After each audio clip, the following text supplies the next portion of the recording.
whole circuit.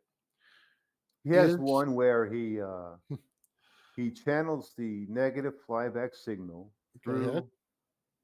This one, I think. He channels the negative flyback signal to meet the positive flyback signal through both batteries.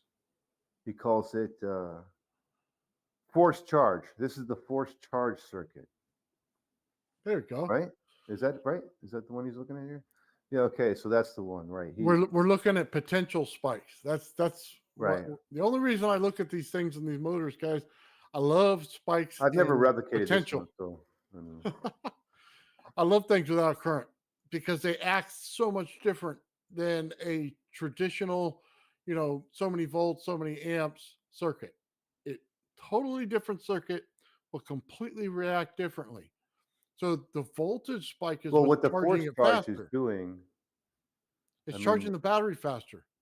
no, not only that, it's how do I say this? It's charging.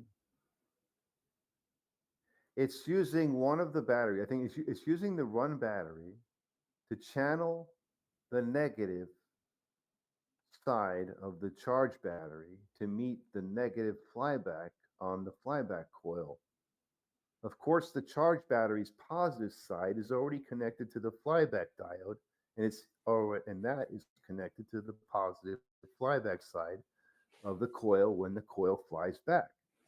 But the negative side of that coil, the flyback negative, is going to go through the run battery, its plus terminal, and its minus terminal to meet the negative terminal of the charge battery.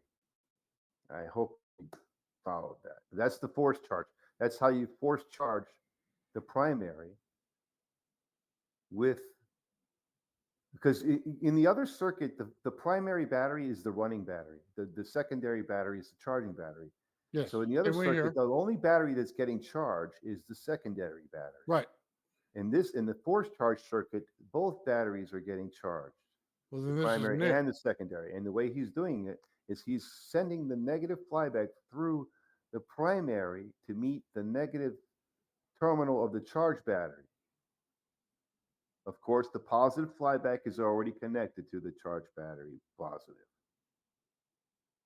through the high voltage diode. So that's how that force charge is getting the negative flyback side to go across the run battery to meet the negative terminal of the charge battery. Because the negative flyback has to meet the negative terminal of the charge battery for it to charge the charge battery, and the positive flyback has to meet the positive terminal of the charge battery for it to charge the charge battery. So to get the negative flyback signal to meet the negative terminal of the charge battery, he is sending it through the run battery. I hope that got there. Yeah. Yes, no, Oh, maybe. all of his grounds go to the same ground. The negative So flyback is high voltage, and that the battery's not going to stop it. that it's And not so he's necessarily high putting one voltage. battery in series with the negative flyback No, signal. it's the flyback isn't high voltage. What's Not yet. charging the primary is only negative flyback flowing through it. It's not getting any positive flyback, but it's channeling the negative flyback through it to get to the negative terminal of the charged battery. That's So how I figured it out. is the negative charging Because the you could positive flow a to negative amplify? signal through a battery, the Okay, two Mike, terminals of a battery, and is run it up, hold run it on. up. Is the negative channeling back through the circuit in order to get the spike along with the He's positive? not using the negative flyback in the process of charging the run battery. He's not using it to create the spike. He's just using it. He's using the spike that was created, the negative side of that spike, to go through the run battery to get to the charge battery's negative